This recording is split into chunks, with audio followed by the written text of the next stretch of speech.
Esse é o que trata o caso de Embassy Suites para referir a Jamie Tequere. Se juiz den suvana se do governo 3 anos de tempo para siniquinar do de ponto de vista de governo, uma não está para. No momento na aqui se você subir o website público .way, ele bana nos post também e acaba a publicar pelo que trata o draft de onderheffingsbeleid e agora que nós recebi input de todos os stakeholders e para por legalizar o beleid e meser waro hasido de LBHAM. E no momento na aqui sai do processo que waro encaminhar para siniquinar o beleid para waro legalmente formalizar e ora nang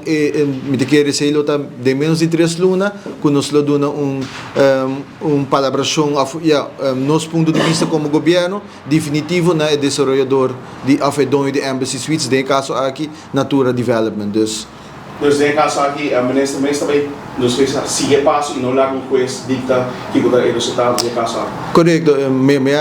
escuta a família esse comentário de bolso que o juiz está do bisami que passa não sei no te caso me te canal de processo formal que passa que não por aí um contexto e esse está ancra e beleid através de LBHAM e ordenada legalmente ancra e assim que não desenvolvedor lo aí um contexto formal de parte